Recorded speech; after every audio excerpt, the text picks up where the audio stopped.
సింగరేణిలో ఈ నెల 12వ తేదీ నాడు సిఎండ్ఎండి లెవెల్ సెక్షన్ మీటింగ్ ఏర్పాటు చేయడం జరిగింది. ఆ సమావేశంలో సింగరేణికి వచ్చిన లాభాలు ప్రకటించమని, ఆ లాభాల పైన 35% కార్మికులకు ఇవ్వాలని రేపు 12వ తారీఖు నాడు మాట్లాడడం జరుగుతూ ఉంది. అదేవిధంగా పోయిన సంవత్సరం సెప్టెంబర్ 9వ తారీఖు నాడు ఏఐటీసీ యూనియన్కి గుర్తింపు పత్రం ఇచ్చారు. అంటే ఇప్పటికి ఖచ్చితంగా సంవత్సరం కాలమైంది. ఈ సంవత్సర కాలంలో ఒకసారి సిఎండ్ఎండి లెవెల్ సెక్షన్ మీటింగు, 2 సార్లు డైరెక్టర్ పా లెవెల్ సెక్షన్ మీటింగ్ జరిగింది. ఈ సమావేశాలలో కొన్నిటిపైన అగ్రిమెంట్ జరిగింది, కొన్ని సమస్యలపైన కమిటీ ఏర్పాటు చేశారు. తొందరలోనే కమిటీ రిపోర్ట్ కూడా వస్తుంది. ముఖ్యంగా కార్మికులకి సొంత ఇంటి పథకం అమలు చేయడానికి ఏదైతే స్ట్రక్చర్డ్ మీటింగ్లో యాజమాన్యం అంగీకరించిందో ఆ యొక్క ఇళ్ల కొరకు భూమిని కొనాలి. ఆ భూమి కొనాలంటే గవర్నమెంట్ పర్మిషన్ కావాలన్నారు. ఇది తక్షణమే గవర్నమెంట్ పర్మిషన్ తీసుకొని స్థలం కొని కార్మికులకి ప్లాట్లు ఇచ్చి కట్టుకోవడానికి బ్యాంకు ద్వారా లోన్ ఇప్పించాలని చెప్పేసి దాని మీద మాట్లాడుతూ ఉన్నాం. ఇన్కమ్ ట్యాక్స్ ఏదైతే కోల్ ఇండియా కార్మికులకు ఇస్తూ ఉన్నారో అలవెన్సుల మీద కడతా ఉన్నారో అదేవిధంగా సింగరేణి కార్మికులకు కూడా కట్టియాలని చెప్పేసి మాట్లాడాం. దాని మీద కూడా కమిటీ ఏర్పాటు చేశారు. అది కూడా రేపు చర్చల్లో వస్తుంది. అదేవిధంగా మెడికల్ బోర్డు దాదాపు 4-5 నెలలుగా జరగటం లేదు.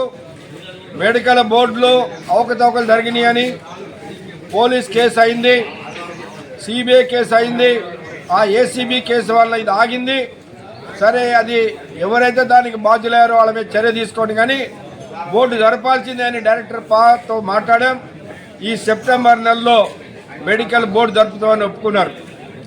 అట్లనే డిపెండెంట్లకి ఎవరైతే గతంలో అన్ఫిట్ అయి చనిపోయినటువంటి వాళ్ళ పిల్లలు పెట్టుకున్నారో అవన్నీ కూడా పెండింగ్ ఉన్నాయి. అవన్నీ కూడా ఈ నెలలో వాళ్ళందరికీ కూడా డిపెండెంట్ ఉద్యోగాలు ఇచ్చేస్తారు. అదేవిధంగా మైనింగ్ స్టాఫ్, ట్రేడ్స్మెన్స్ ఏదైతే మెడికల్ అన్ఫిట్ అయ్యారో వాళ్ళకి సూటబుల్ జాబ్ గురించి మేనేజ్మెంటు స్ట్రక్చర్ మీటింగ్లో అంగీకరించారు. దాన్ని సర్క్యులర్ రూపంలో ఈ నెలలో ఇస్తామని చెప్పేసి ఒప్పుకున్నారు. అట్లనే మైన్ యాక్సిడెంట్లో, ఫ్యాక్టరీ యాక్సిడెంట్లో చనిపోతే వాళ్ళ కుటుంబంలో ఒకళ్ళకి సూటబుల్ జాబ్ ఇవ్వాలని అడిగాం. గతంలో కేవలం మైనింగ్ ట్రేడ్స్మెన్ కానీ లేదా మైనింగ్ డిప్లొమా కానీ ఏదైనా ఉంటే వాళ్ళకి సూటబుల్ జాబ్ ఇచ్చారు. డిగ్రీ ఉంటే క్లర్కలు ఇవ్వలేదు. ఇప్పుడు వాళ్ళకి క్లర్కలు కూడా ఇవ్వాలని ఒప్పందం చేయించాం. అట్టనే సింగరేణి వ్యాప్తంగా 360 వేకెన్సీస్, క్లరికల్ వేకెన్సీస్ ఫిలప్ చేయాలని ఏదైతే అడిగామో నోటిఫికేషన్ ఇచ్చారు, కానీ ఎగ్జామ్ పెట్టలేదు. కొంతమంది కోర్టుకు పోయారని కంపెనీ ఆపింది.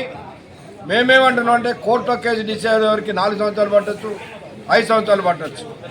మీరు ఎగ్జామ్ జరిపి కోర్టు కేసు ఎంతమంది ఉన్నారో అవి పెండింగ్ పెట్టండి, మిగిలిన వేకెన్సీస్ అన్నింటినీ కూడా ఫిలప్ చేయండి. కోర్టు కేసు వచ్చిన తర్వాత అది ఎట్లా వస్తే ఆ విధంగా చేయండి అని చెప్పేసి అడిగాం.